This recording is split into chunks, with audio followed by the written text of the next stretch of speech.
Hello, friends. So happy to have you here with me today at Radical Joy. If you've been here before, welcome back. If this is your first time with me, well, I'm glad you're here. Each week, I'm here with you talking to myself about things that weigh on my mind and heart, hoping if you're dealing with something similar, we can adjust our perspectives as you listen. Hey, if you're struggling with something that needs immediate attention, please know that help is available. Just dial 988 nationwide in the U.S. to reach the Mental Health and Suicide Crisis Hotline. All of us here at CLW Studios believe that mental health is a vital part of our well being. The more people I meet and the more places I go, the more I realize how important it is to make people aware of the fact that there is no shame in enjoying the parts of our lives that are incredible. It's time for some radical joy. And this week, the three fingers pointing back at me are for being an octopus.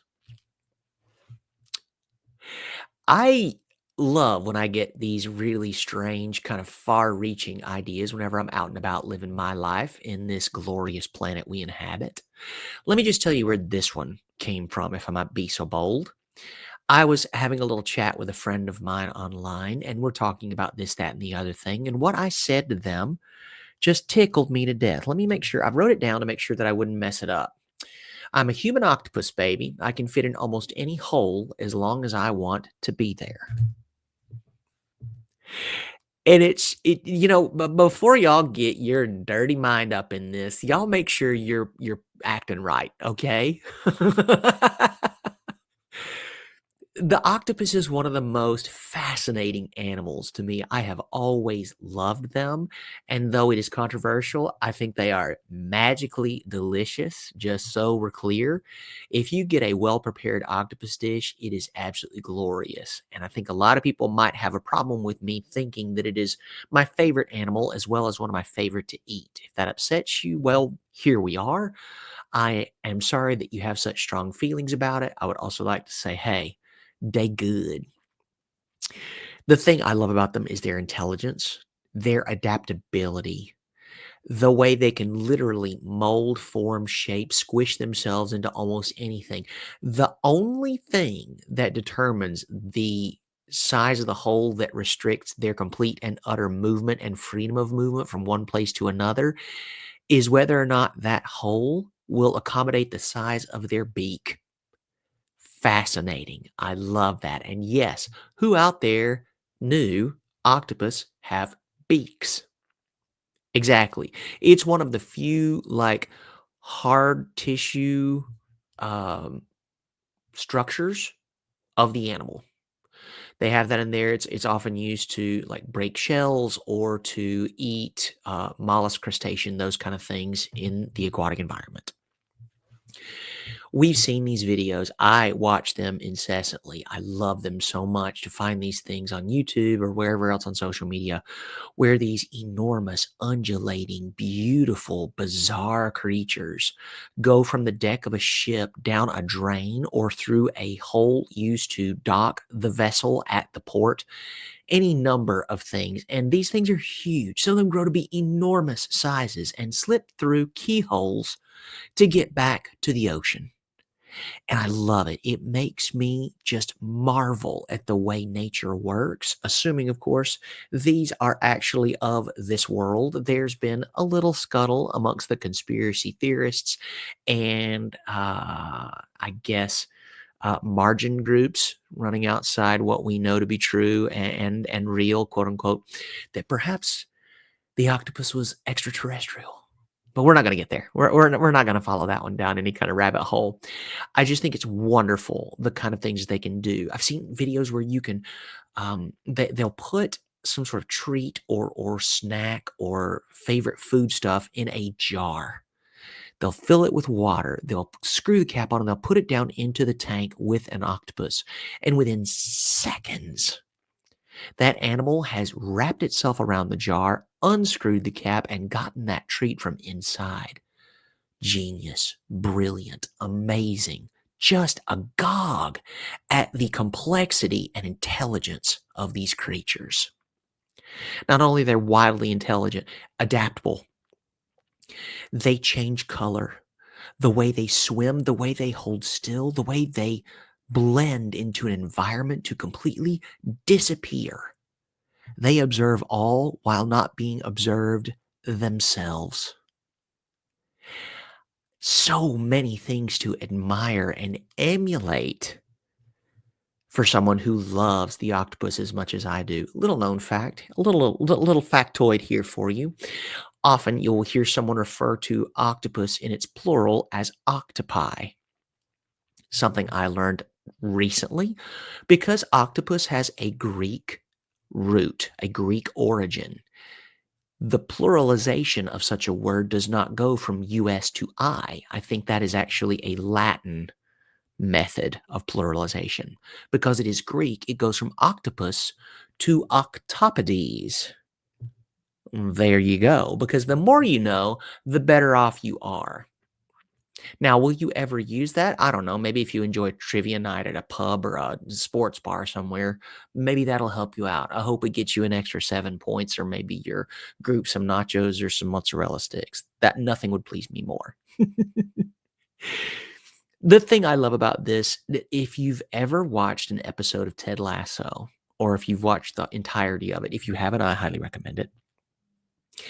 There is a phrase that they often use. It said, be a goldfish. Why? Because of all the creatures. It's known to have one of the shortest memory spans. So if you really do something that sort of goes against your comfort, if it makes you feel silly, if it makes you feel self-conscious, you can focus on being a goldfish.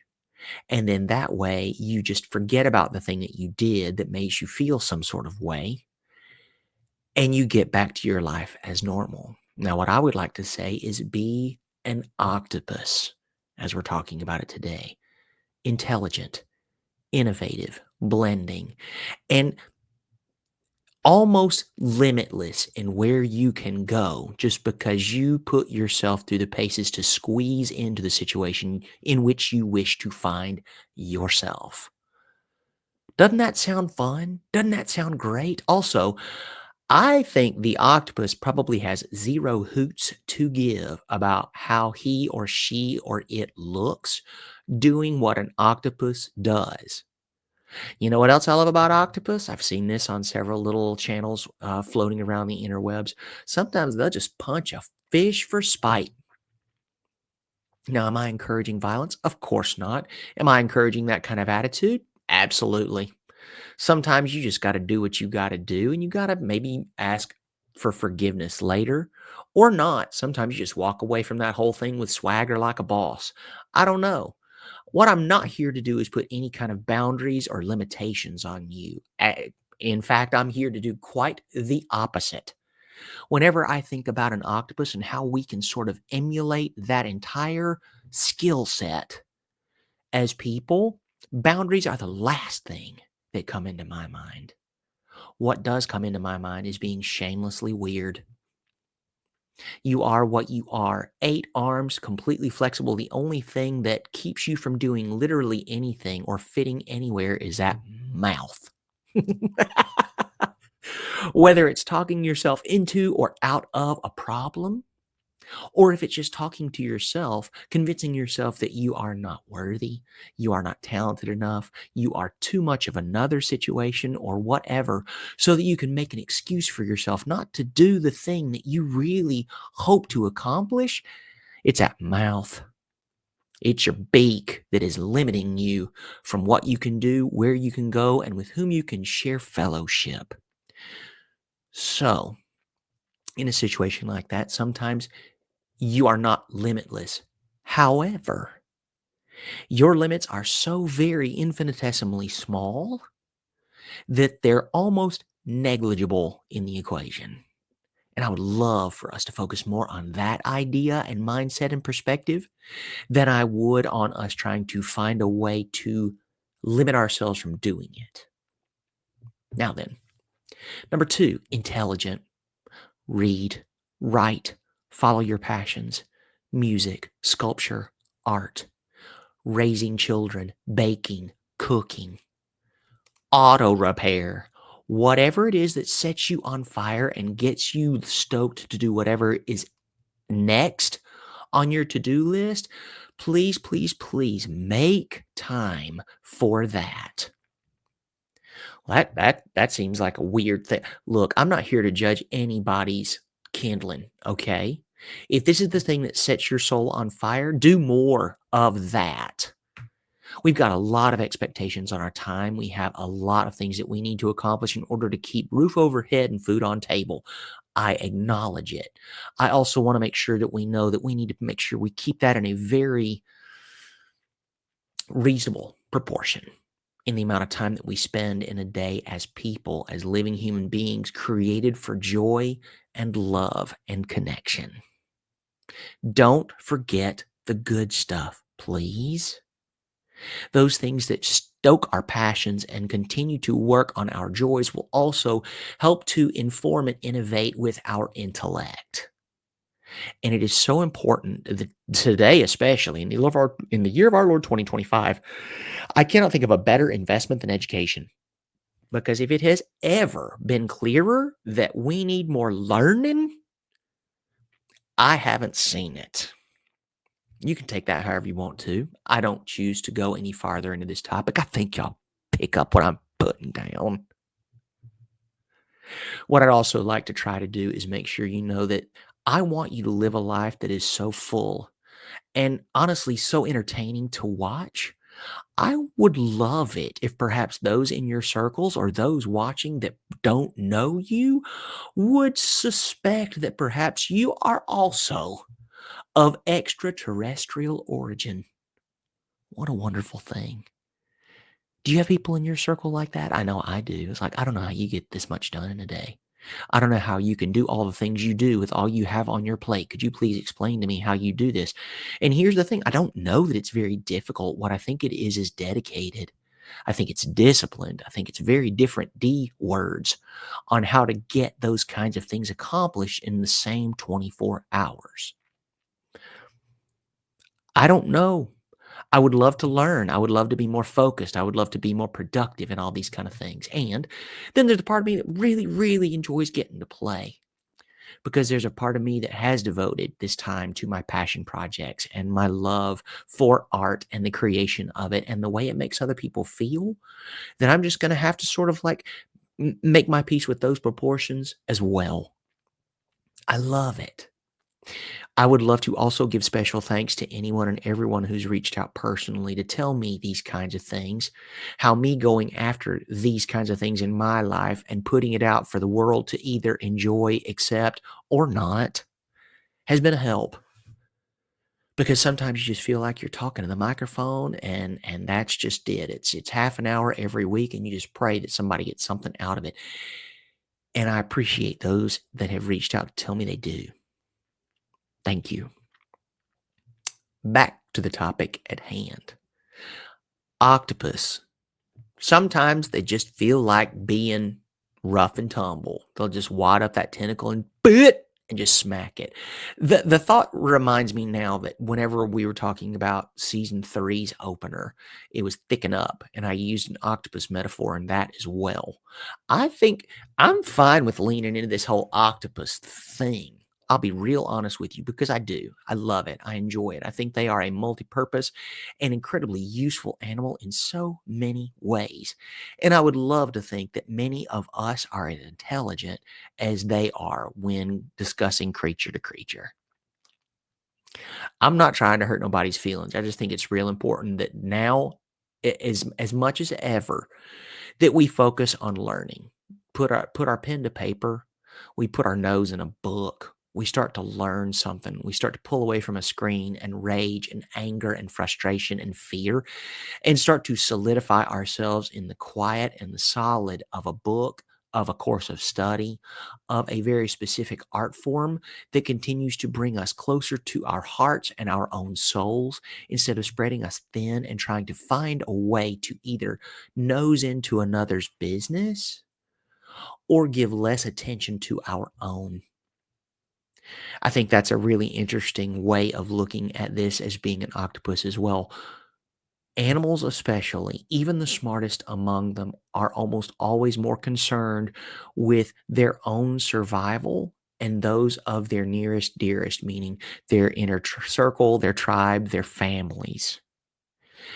I would love to focus on that as well. They're community creatures. I think a lot of creatures on the planet are very social. A lot of them live in clusters, herds, schools, swarms, etc.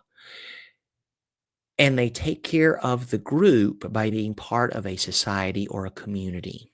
What they don't do is try to stick their nose into the everyday, day to day of the other members of their cluster. What they do is handle their own business and help others when they are in need.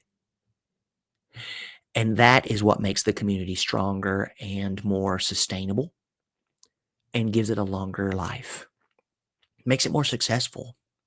You know what else does that? Diversity.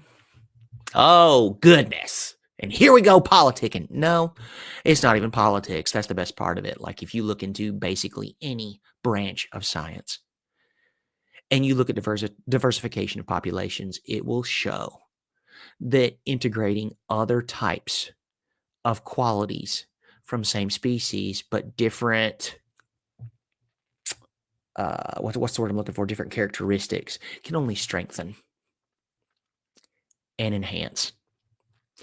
And so it's one of those things where, yes, like will often cluster with like, though how much alike they are can often differ wildly. And I love it. I think that's something we can look at. I think it's something we can focus on and something we can continue to circle back on whenever we assess these things throughout our lives. I'm a big fan of coming back to check on everything sporadically, intermittently. It doesn't need to be on a schedule. It's just one of those things where my dreams, especially the things that I would put on a vision board, etc. I like to check back in with those every once in a while. I was like, am I there? Have I accomplished this? Amazing. It's one of those things where you look at it so much that it's become integrated, ingrained in your subconscious, and your body and all of your actions just sort of tend to move you in small, consistent steps toward whatever it is that you're trying to accomplish. And once you've gotten there, what do we do? Well, it breaks my heart and it really tickles me on the inside as well whenever I look back at the list or the board that I've made for the things that I want to accomplish. And I go back to actually look at it instead of just letting it run in the background and realize what has been done. Because there was a time in my life whenever I was just so unbelievably excited or just so just laser focused on getting this done just as quickly as possible. And after a while, you just kind of like integrate it into your operating system. You forget about it. It happens. Chances are really good you've probably overshot it. Not only did you accomplish it, like you blew it so far out of the water, you can barely see the crumbs of what's left. And you don't even know until you go back and check that list or that board again. And you're like, huh, I remember when this was the thing that was beyond my comprehension to even do. And now looking back, I can be like, oh my gosh, I did that. And it didn't even register as something that I should celebrate. I would like to pay closer attention to things like that. I want to make sure the things that we get done because it boggles my mind. Sometimes I think about these sort of things. We put so much energy and effort, time, all these sorts of things that are in very specific supply and just aim it and just fire with all we've got at these goals. And then we just sort of like leave it on autopilot. And then you come back to it, you're like, oh, I already did it. Huh? How about that? Isn't that wonderful? I know that's happened to me. If that's something that's happened to you, amazing. It feels incredible, right? I use those experiences to inform the things that I put on my to-do list or wish list for the coming days, weeks, months, years.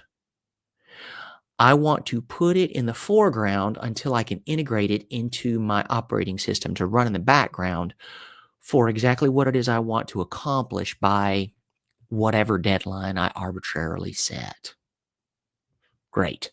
So that I will continue to do these kind of things, move toward it in a way so that eventually I will accomplish it and move past it. And I'll be reminded of it later whenever it's in my rearview mirror. How wonderful is that? Back to the octopus. Delicious. I please roll with me on this, okay? This is an idea and I want to present it. I don't want any idea or way of thinking or ambitious system made so precious that I wouldn't also chop it up, throw it in a skillet with a little bit of Earl and some garlic, put it on a plate, and eat it with a fantastic rich aioli. Okay? Nothing in my life needs to be that precious except for the people in my life that treat me like gold, and they are many. Okay? My ideas, my goals, my dreams, my everything, I don't want to put them on a pedestal. I want to put them in a skillet. And I want to heat them with my ambition and how badly I want it and the passion with which I am willing to follow through with in order to get this done. I want to slick that pan with just a little bit of butter. And what that's going to be is probably a little bit of time, resource, and effort. Those are the things that are the fat of the situation. You don't want to use too much because you can't waste it all on one skillet, one meal, one snack. You don't want to scrimp on it either because whenever you do that, it doesn't get the full flavor of it and the enjoyment perhaps isn't as rich. Okay. Next, what I want to do is think about what the garlic is in this situation. Occasionally, your method's going to stink. And so instead of holding on to it like some kind of holy grail or look at it as some sort of guiding North Star, what I want you to look at it is, I used too much this time. Or maybe this wasn't exactly the right flavor profile that I could have used for this situation. So, what I'm going to do the next time that I get something in my skillet is I'm going to perhaps this time use sweet red onion. Or maybe the next time I'm going to put just a little bit of a spicy pepper in here. Not a habanero. Let's not go crazy. Let's not go crazy. Put just a little bit of maybe a banana pepper in there for a little flavor and just the teeniest amount of kick. Like, what is it? 1 out of every 10 a banana pepper going to give you a little heat on the back end? Yes. Great. And if that don't work, we keep trying. What I don't want to do is make sure that whenever we think about something like this, that we think about it as something that is immutable, something we cannot alter or literally focus on in order to guide in a different direction for our benefit. Whenever you look at something like that as something unchangeable, something like, what is it, irresistible force slash immovable object, I don't like thinking of anything in that respect because what if it doesn't work? I've put it in place. It seemed like a great idea. I implemented it and now it is not serving. So what do I do? Because I put way too much faith in it. Well, you put a lot of faith in it. Now you know it doesn't work the way you want it to. So we unwind it and we try something else the next time. I, I can do that? Yes, you can do that. Why? Because we're not precious about it. We're working on dinner. We're going to eat that. We're going to enjoy it. It's going to be great. But then in another 8 hours, we're going to be starving again. And if that previous recipe didn't work for whatever reason, we have another opportunity to throw something else in that skillet to nourish ourselves for the next 8 hours. And if we love a particular recipe, we can repeat it. And what happens whenever you eat that over and over and over and over again? Yes, it nourishes. Yes, it's delicious. It doesn't stop being either of those things. What it does start being is a little tedious, a little repetitive, perhaps even a little boring. So, what are we going to do? We're going to change the recipe. Maybe instead of a skillet, we're going to put it in a crock pot. Maybe this next time we're going to try us a Dutch oven and we're going to braise that mother with some lemon and some thyme. Who knows? Like, what if instead of an octopus, we throw something like a squid in there or a lobster? Now, I can't eat it, but there's somebody out there that might just absolutely go into orbit because we've changed the nature of our protein. Great. Wonderful. Being an octopus is not going to be for everybody. Being more like an octopus, I think, could serve just about everybody. I just need you to give it a chance. That's just all there is to it. I want to make sure that you are as flexible as possible. I want you to stick to your guns. I want you to make sure that whatever it is in your life that is immovable, immutable, and a non negotiable, that's your beak. That's the part of you that is not going to bend or flex or stretch or compact. What that's going to be is your constant. And so the other things that were going to mold and squish and pliable themselves around you, that is the one thing they're going to have to work around. And that's perfectly acceptable. And a matter of fact, it's admirable. I love that. You cannot let everything go. Some things are going to have to stay because that is who you are. Now, if you take some things and release some things, etc., 100% fine. That's all on you. That's between you and whatever force of the universe you choose to believe you need to have these conversations with in order to be a good human being. Super. If you don't believe in that kind of stuff at all, maybe it's just the connection between the atoms and the peoples that make your whole world great. Regardless, there's somebody, somewhere, something out there we continue to resonate with or relate to, where we can continuously sort of reflect back and forth to know what it is we want to do differently in order to feel better about what we put out into the world. They change colors. They blend with their environments, but again, there are some parts of them that still won't. So what they do is they make sure they protect that part by putting it deep inside and letting the outside protect them by whatever means necessary.